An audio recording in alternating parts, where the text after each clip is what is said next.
Coming up on today's show, Mango Mike realized life is short and decided to move 3,000 miles across the country to chase adventure.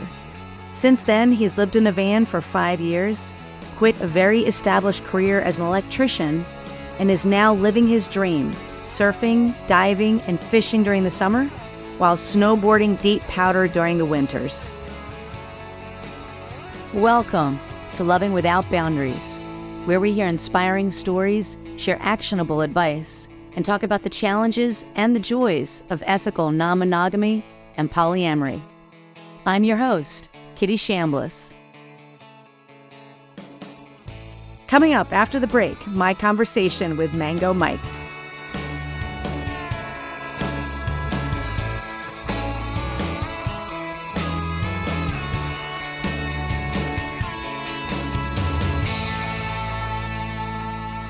Are you bored with dick pics?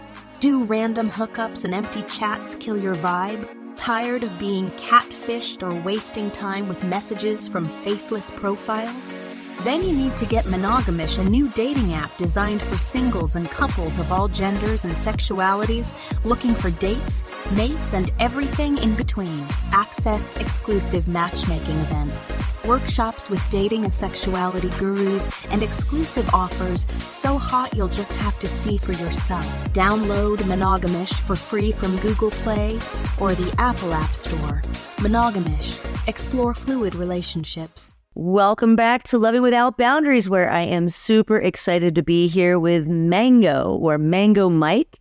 And this is his third time coming back on Loving Without Boundaries. And I am super stoked to have you here again. So thank you for giving us your valuable time and insights to share with us here today. Thank you for having me again. Third time's a charm, as they say. So for folks that don't know you, do you mind doing just a brief introduction, whatever you'd like to share? Yeah, do you want me to share like how I know you or just like me in general? You in general, I would say. Yeah. Real quick, just dude who grew up in New Jersey, loved building things with my hands, playing outside, thinking outside the box. In my late 20s, I realized I was not living my best life or the life that I was wanting to live. So, with about 3 weeks notice, I packed up my tiny little Camaro and moved across the country. And then for the next 7 years is filled with adventure, living in a van for 5 years, traveling pretty much almost every weekend, all for years straight. And now here I am living in Utah, hanging out with Kitty year after year, doing awesome podcasts. That's awesome. And then feel free to share how we met. So we actually, this was a part of me moving out west and trying to like level up my life. I went to a retreat actually here in Utah, which is why I moved here. Like a personal development type retreat. And there was an abundance of incredible humans, and Kitty just happened to be one of those people that I had a super deep connection with immediately, or you, sorry, talk in third person, had a super deep connection with you, like almost pretty much immediately. I'll never forget the time where you, like the first conversation we had, like not in a group, because we were talking about like open relationships and just sex positivity and all that. And I shared a story, or I came up to you, I'm not exactly sure, but I remember you and I had like an intimate conversation about that, and then that just led into just living awesome lives and just our mindset and perspective on life. And 7 years later, we're hanging out doing podcasts and skiing and doing all kinds of fun stuff. So yeah, thank you for that. And even the other podcast episode we did with Bryce, who we both also met at that same retreat. Yeah. Which is incredible. So, and you just fell in love with the area, and it was like 6 months later that you decided to move across country, right, from Jersey to Utah. Yeah, well, actually, I moved to LA, and I was there for about a year and a half. However, like I spent pretty much more time out of LA, aside from working. Mm-hmm. I was outside of LA more, just exploring mountains and visiting my sister and whatnot. And then I was living in LA in my van, and then I came to the retreat here in Utah. Mm. And I was like, wow, I need to move here. And I was getting ready to quit my job and move here.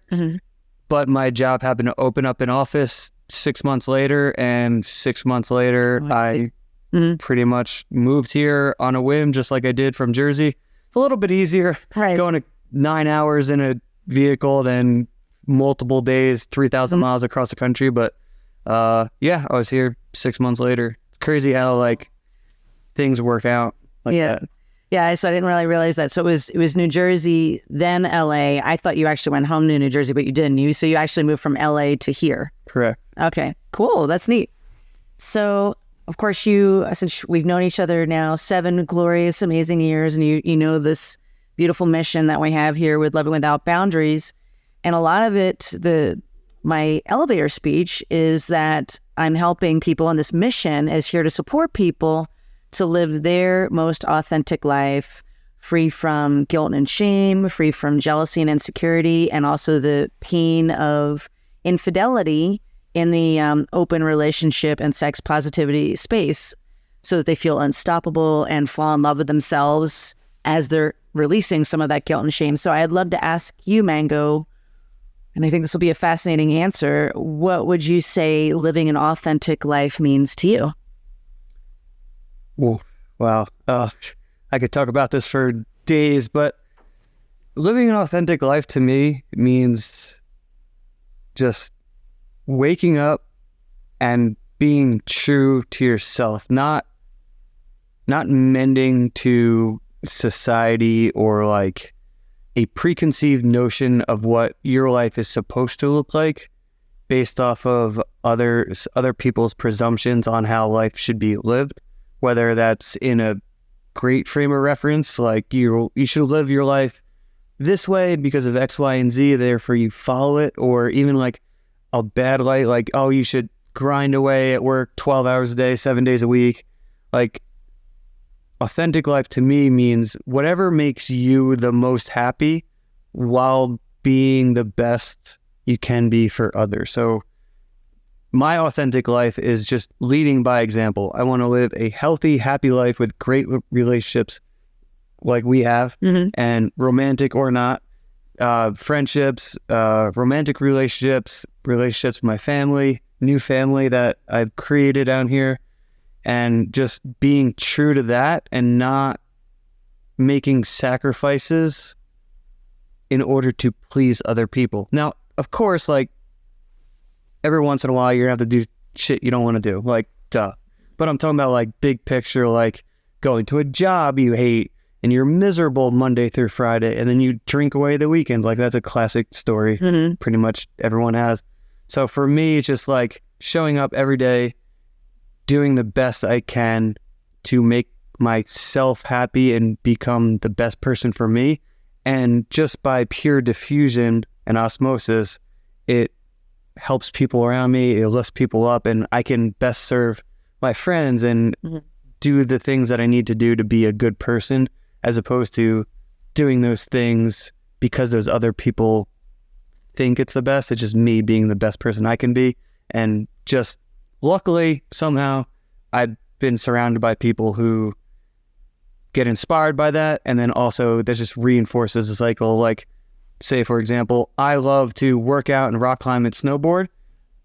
For someone else, that may not inspire them to rock climb, snowboard, go do all these crazy things, but it could inspire them to become the best freaking knitter on the planet. Like, make the best scarf they could possibly make, or just like inspire them to do the things that they want to do. So, like, if you're thinking about knitting scarf for a living and it makes you happy, fucking send it. Like, don't live by someone else's like preconceived notions of what a authentic life is, because it's only authentic to the person living it. And I think that's incredible. Yeah, and super inspiring.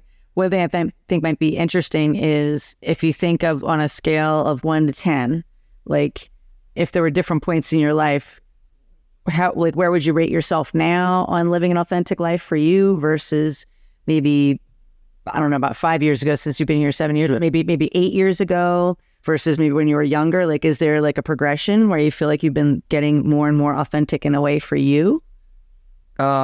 Looking back, I could say, like, right now, my most authentic self is like my 10 out of 10 right now, looking back. But if I were to look back 6, 7, 8 years ago, even though relative to what I think authentic is now, if I look back, I'm like, what an idiot. Why would you do that? Or what? But like at that time, I knew I was doing the best I could, my most authentic self at that moment. And like for me, I don't know about you, but for me, like my authentic self and what I find most important in life changes as I get older and I have more experiences and I see more things and I meet more people who are living in different ways and have different types of relationships and go about their life differently. Like that changes for me. Like being friends with you has changed and opened my mind and shown me things that I didn't know. And then I take those, well, if we're using you as an example, millions of golden nuggets and then apply it to my life. But that only comes with time. Like at the time, like I only had 1 or 2 golden nuggets. Now I have 1,444 of them come from you. Like, that's amazing. So like it just relatively 10 out of 10 now, maybe 7 years ago, relative to this version of authentic self, maybe 4 or 5 out of 10. But like at that moment, maybe 8 or 9 out of 10 because there's still like, man, there's this thing that's at that moment, it was like an 8 or 9 out of 10. There was something that was like kind of bothering me, but like for the majority, I was living like my most authentic life at that moment. But now like I just keep leveling up. And I think right now I'm at about a 10 out of 10 in this moment now. Maybe in 5 years, I look back, I'm like, well, relative to in 5 years from now, today might be a 7 out of 10. But for me, I believe it's 10 out of 10. That's awesome. That's amazing. And thanks for the kind words. That was awesome. You never quite understand the impact sometimes that you have on other people, especially when you're just kind of doing your thing. So thank you for that. I think this will be interesting too. What kind of goes through your mind? And I have the same experience when people walk up to you, and maybe it's people back home on the East Coast in Jersey or whatever the situation is, and they say, wow, you are so lucky that, you got to do this or you're doing that. And like, I'll just stop there. So like, what comes up for you when that happens? It's like we were just talking about authentic life. When that happens, mostly like out here, like it's a weird thing. Once you have like I just happen to have incredible people like you just fall into my life. Like you just seems like the more authentic I am, the more authentic people I attract. But like when I have those conversations with people from back east or even here, it doesn't matter back east. My biggest data set of people is from back east, and they're like, oh, you're so lucky to be living this life or doing X, Y, and Z. Those are the people that I think have an authentic life and authentic self that they're suppressing to impress other people, or for whatever reason they're afraid to take the chance. They're afraid to like dive in, or they're afraid of judgment or whatever. So, but then there's some people like, oh, that's so cool. I wish I could do that. But then after you hear it 100 times, you realize some of those people actually mean it, and other people like the idea of it, but they're actually pretty happy with whatever version of their life is. But then you get the other people that are like, that say that, and you can, just by their body language and their tone, you can tell like they're not being authentic to themselves and they're living their life for someone else or praise or whatever by the guidelines of society or their family or their friends or their parents, whatever. They're not living their authentic self. And that to me is like the saddest thing. Like it's just sad. Yeah. What I can share is just, especially even back when I was in college, sometimes people would come up to me and my friends where we would travel a lot, and they would say, you're so lucky you get to go to Italy or do this or that. And, I grew up pretty, actually just like one notch above poor, And so I was just a scrappy kid, just making my way in the world. And I would literally say to them, I'm like, you can do this too. I don't have any money. I just went out and got a waitressing job and a credit card, and I decided I was going to go to Italy, and I went, and then I came home and I paid the credit card off. Like, you can do that. Nothing's stopping you, So sometimes I would just tell them that to try and remind them that I wasn't some super special, lucky person. I just had a dream and a goal, and I just was like, okay, so great, here's the goal. So how am I going to get to the goal? I'm just going to do whatever I need to do to get there. And then I wouldn't wait till every single penny was in the bank. I would just decide what it is I want to do, have the experience while I was young enough to enjoy it, right? Yeah. And live to tell the tale about it. But I had what I've seen also from the coaching work is that sometimes people just don't want to leave their comfort zone, or it just feels familiar, or sometimes they may even grow up in a family where their dreams were suppressed, or they weren't allowed to talk about it.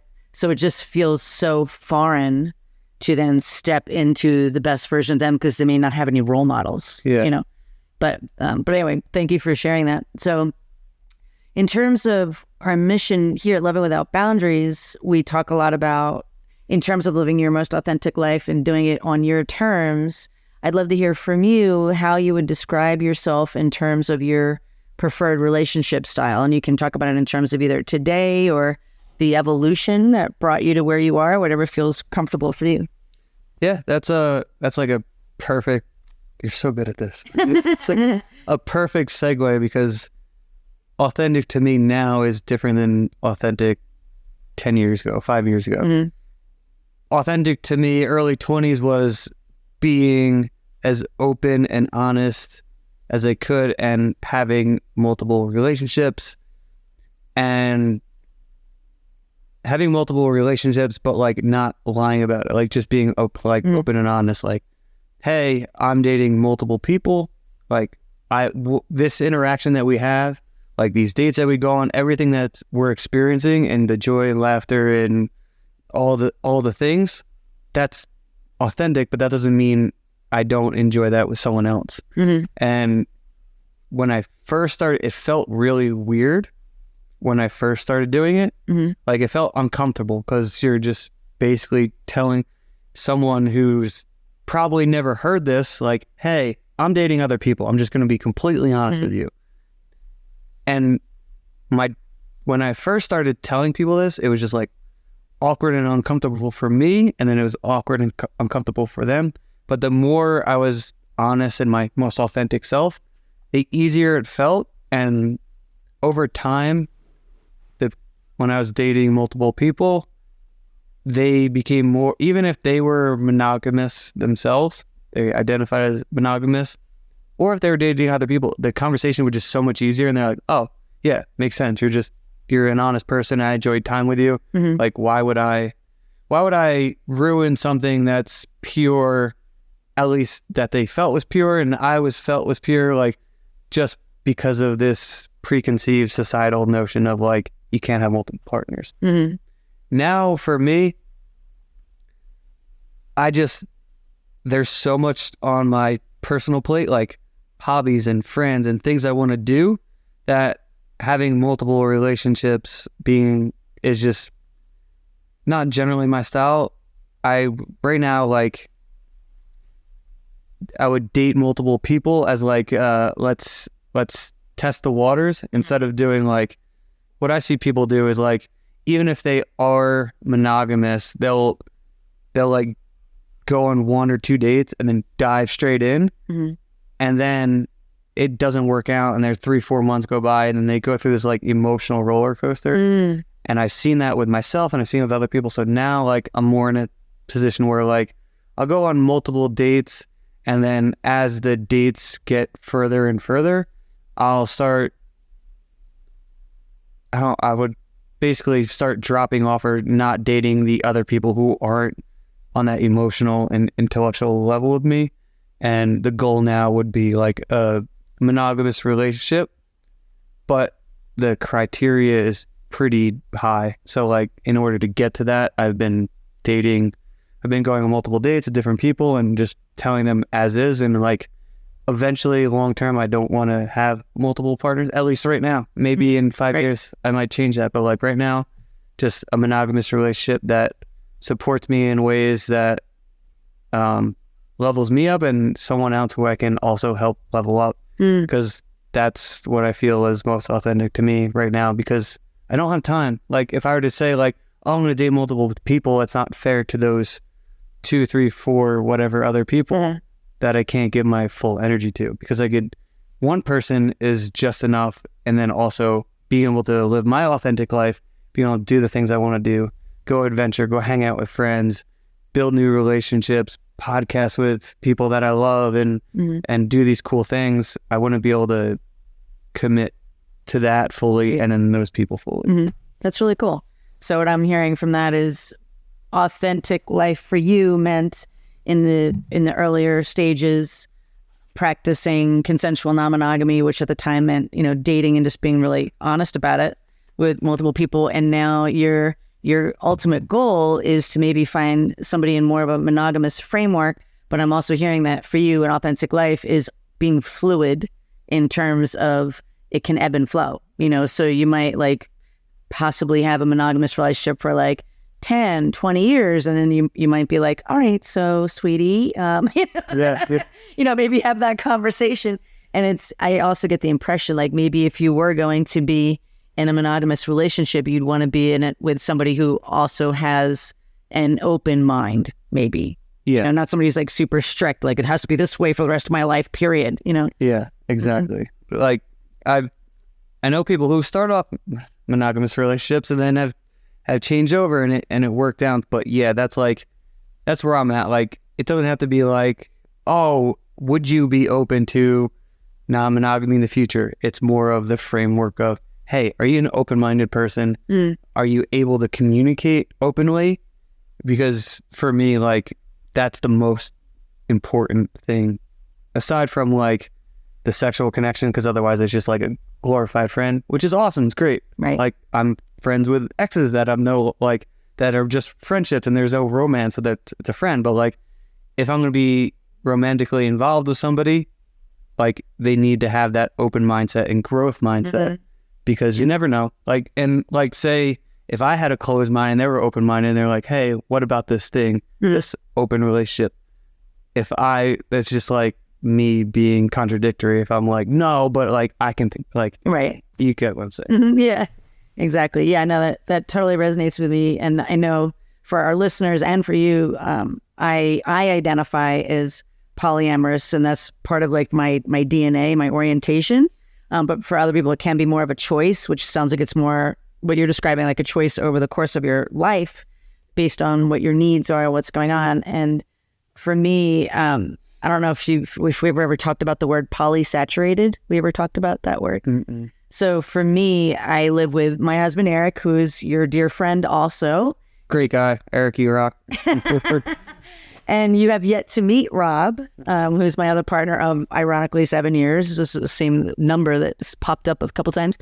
And for me, because I live with both of them, and I also have a business and a mission, I have hobbies, I have people I want to ski and hang out with who live all across the country, and my friends and things of that nature. For a long time, I felt polysaturated, which is kind of the way you're talking about monogamy at this moment in time in your life, in terms of there's only so many hours in the day, and there's just how I want to distribute and spend the time.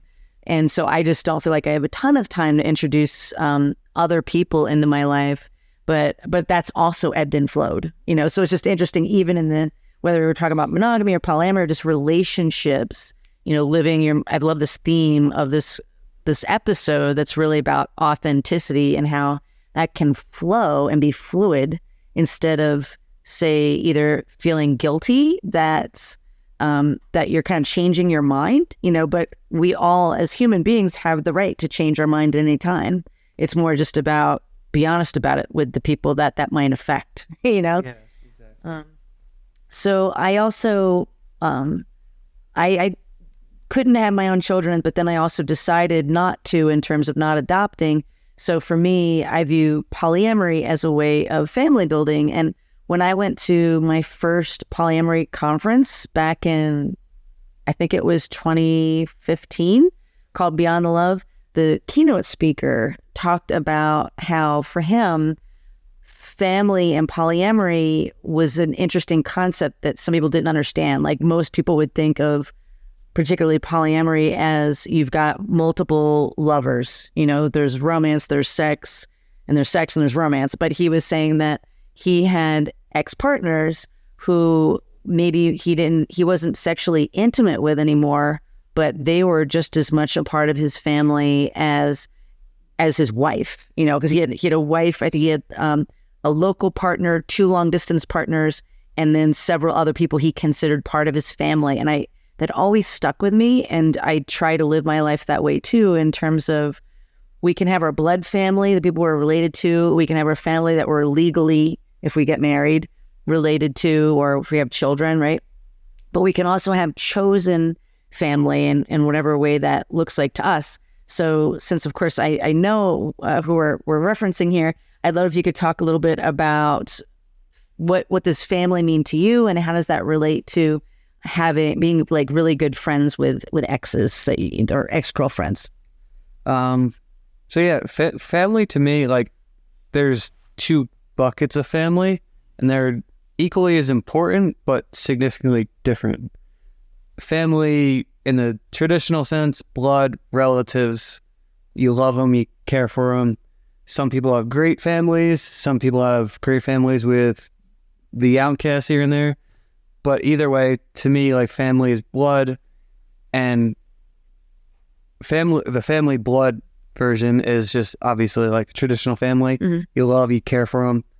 For me, there are some family members that I get along with better than others, but that the ones that I don't get along with, or I don't have the same mindset or share the same viewpoints, it doesn't mean that I just like cross them out of my life. It's just like I don't intentionally minimize contact with them. I just don't go out of my way like to be around them, just because it's my authentic life. Like I don't want to be surrounded by someone who's going to like try to drag me down. Right. But like when I'm with pretty much most of my family, like I'm happy, shared experiences. And like, even though my lifestyle is significantly different than pretty much every one of my family members, except for my sister, like we just enjoy each other's company. We love each other, and we share those experiences. Now, the other bucket of family is like the earned or grown or friend family. Like I consider you basically family, because like family is just like a group of people together who love each other, that support each other through thick and thin. And going back to the ex thing, currently, like right now here in Utah, I've been insanely fortunate. Like I hit the lottery of like family. Like I had one or 2 friends move out here, and then like from that it's just a giant snowball effect, and now we have just what essentially we call squad fam, our squad family. Yeah. And it's because we're all here to love and support each other in good and bad. And we've gone through highs and lows together. We all stick each other together because most of us are all of us in our squad fam are transplants. So we don't have like our blood family here. Doesn't mean like we can't have family. So we refer to each other as family. And one of those members of the family happens to be an ex of mine. And it's, at least for me, I'm sure you experience relationships on a deeper level and more frequent than I do. But like for me, it seems like a rare thing where people can break up in a adult-like manner, to say the least. Like, hey, this isn't working out, essentially. Like, and like, we don't, like, it's not working out, and we don't want to drag each other down, so we can't. So like you said, like if we were to stay together, we wouldn't be authentic to ourselves and authentic to the other person. So like, cool, like this is over, but we're also like get along so well. So there's no reason for us to like completely just like, okay, we're not having sex anymore. We can't be we can't interact with each other. Like that's just, in my mind, that's silly. If the relationship was toxic and it wasn't great and you weren't like awesome friends, maybe a different story. But like the person we're talking about, awesome, incredible human being. And she's been there so much for me, and hopefully I've been there as much for her, and I do my best, and that to me is like family, and just being there for each other, caring for each other deeply. And with an ex, if you're able to separate the romance and the romance is just not there, but you're able to have that deep emotional connection with them, I don't see a problem with being friends with an ex. That being said, a lot of people that I've met, I don't think are at the emotional maturity level to be able to handle that, because that's like so many moving parts, and especially when that moving part is also integrated with your bigger friend group, I think that's hard. But if you can navigate it, it's absolutely possible. Like we co-parent, terrible pun. We co-parent a dog together, and I don't think, like, people co-parent children together, some good, some bad, but the way it worked out, I got super lucky. She's an incredible person, and I definitely think it's possible if both people are mature and authentic to themselves and have done the work to like make sure there's not like that underlying one person wants a romance and is just kind of like lingering until like the opportunity arises. Oh yeah. I'm sure like you've seen it, like it happens all the time. I notice it all the time, like with other people outside of our friend group. Right. Just make that clear. So yeah, I think it's awesome that I'm able to experience this family that's not blood that we've developed here to love and support each other, good and bad, and to co-parent dogs. That's awesome. That's awesome. I think I was telling you this earlier. I actually just recently finished a book called Adult Children of Emotionally Immature Parents. And it's been really fascinating both to look at my own family and but also to look at just people in my life, or just how I maybe even relating to other people. And I just, since you mentioned it, I'd be curious to hear how would you define emotional maturity, or what have you seen? Like even when you're thinking about maybe a romantic partner, like what are some of the signs of emotional maturity that you might be looking for? The first thing that comes to mind, and the most, at least to me, the most important thing in my life is not holding in an emotion and letting it build up and stack and then just explode all at one moment. Like, I've seen it, I've had it happen, not my ex, I'm talking about other people. Like, your real issues I've had where like I have done something that bothers them and they just bottle it up, and then like I sneeze and they're like, go fuck yourself. Like, why would you sneeze like that? You're like, whoa, where did that come from? That is not what?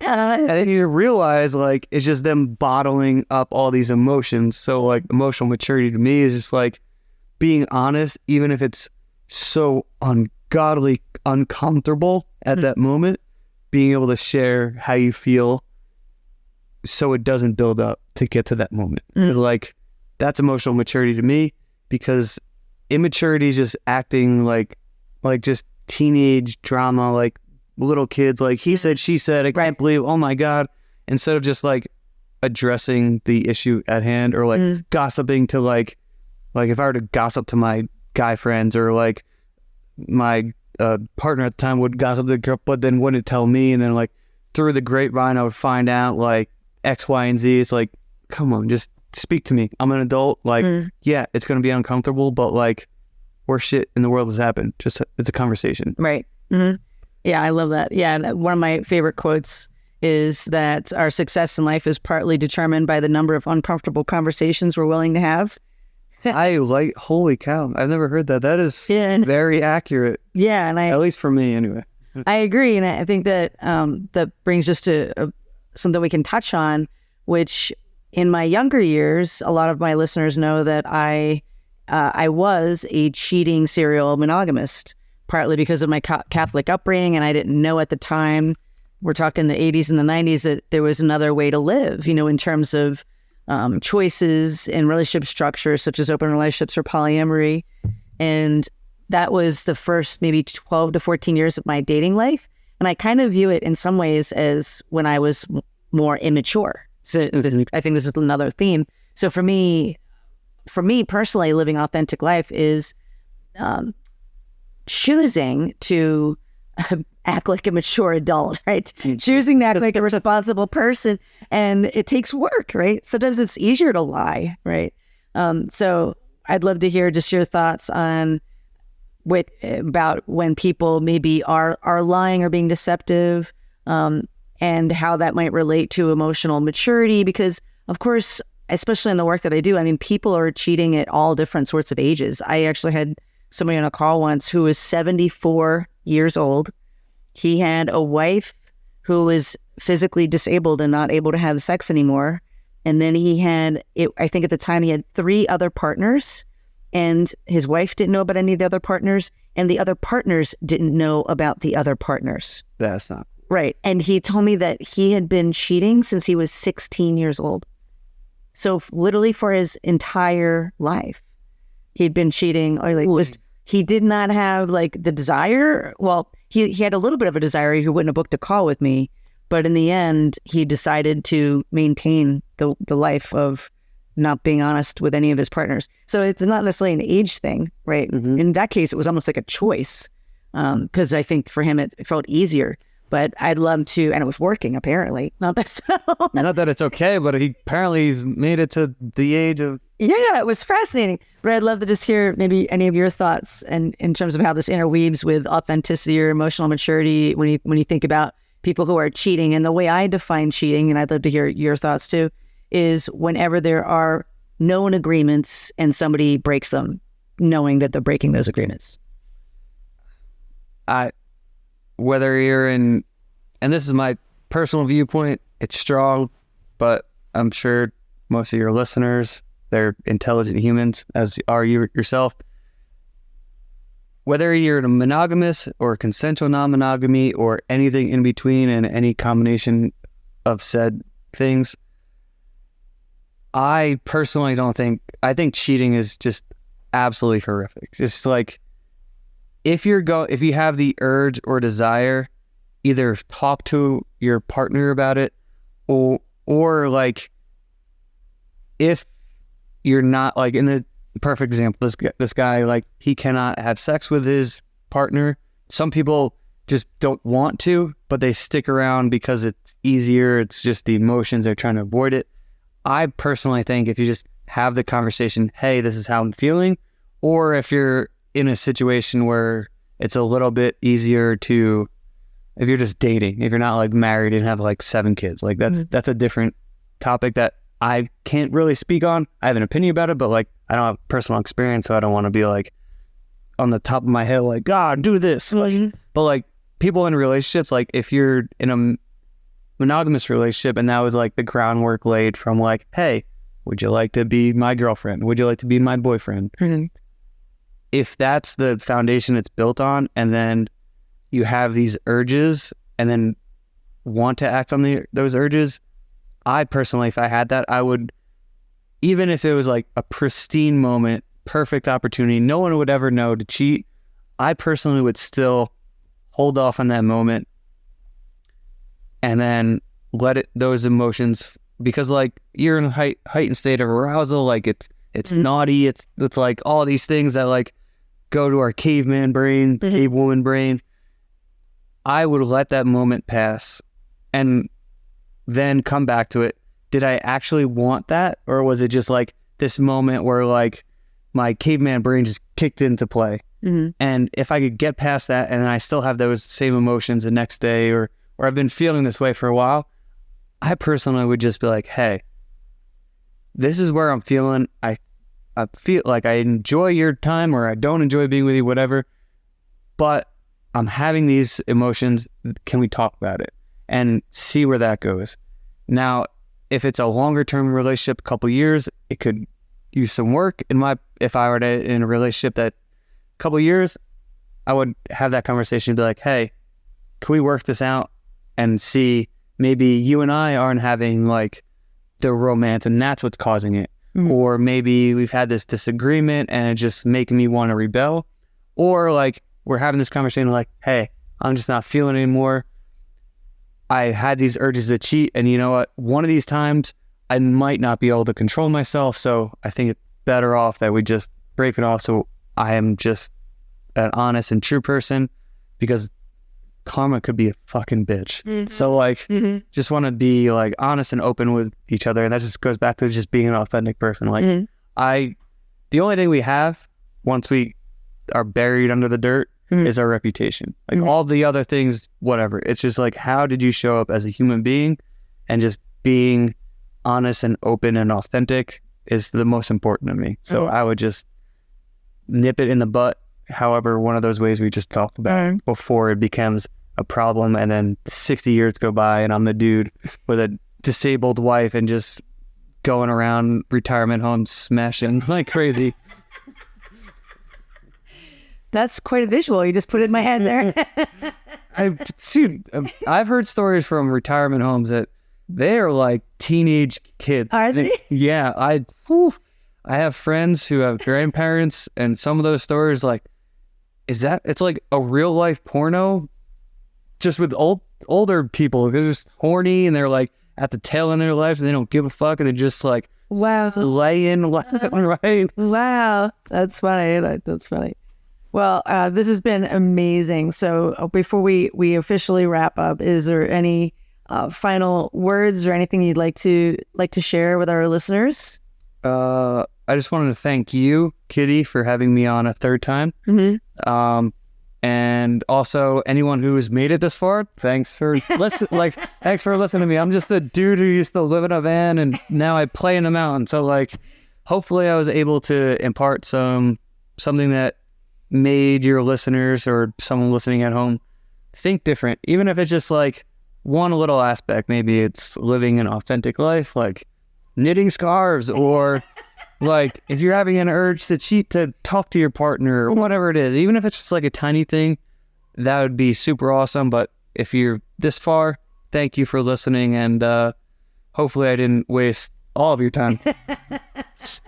Well, part of the point of this whole endeavor when I started it was just to normalize the conversation around living your most authentic life. You know, if it's monogamy, if it's not monogamy, just giving people a way to think about it. So thank you for being one of the beautiful voices multiple times. The third time is a charm.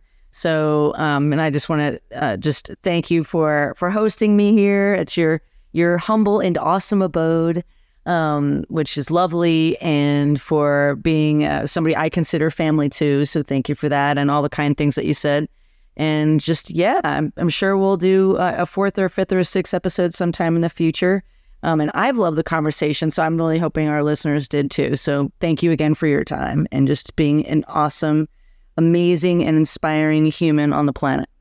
Thank you. And thank you for being one of those people who made me realize the next level of what living an authentic life means. Because when I met you, you were, in the nicest way possible, the furthest, like, I've never met anyone like you. And I just realized, like, hey, Kitty is living her best life, her most authentic life. And you're doing great. You're doing awesome. And you have like a great friend group and a great family and adopted family and all these things. And just by just like what I believe in, you were leading by example, which inspired me to think differently and open and expand my mind. So thank you. You're welcome. You're welcome. That's awesome. Let's go out and celebrate. So with that, thank you for listening. We are sending lots of love to all of you, and we appreciate you listening to Living Without Boundaries. Thanks for tuning in to today's show. If you like what you heard, are struggling with some aspect of your relationships, and you're interested in seeing if you're a fit to work with me as your relationship coach, here's what I invite you to do next. Head over to lovingwithoutboundaries.com/apply. That's lovingwithoutboundaries.com/apply, and book a call to speak with me. I'll get on the phone with you for about 45 minutes, and we'll get you crystal clear on 3 things. Number 1, exactly what's not working well in your relationships right now. Number 2, ideally where you'd like to be and what might be getting in the way. And number 3, the exact strategy to get you there, helping to close that gap. Remember, creating healthy, open relationships does not typically happen by itself. Many often need expert guidance to make it happen. We've helped clients all over the world to feel safe, happy, and secure in open relationships, while not losing their mind or their cherished partners. To see if we can help you do the same, head over to lovingwithoutboundaries.com/apply. I'm Kitty Chambliss, and let's talk soon.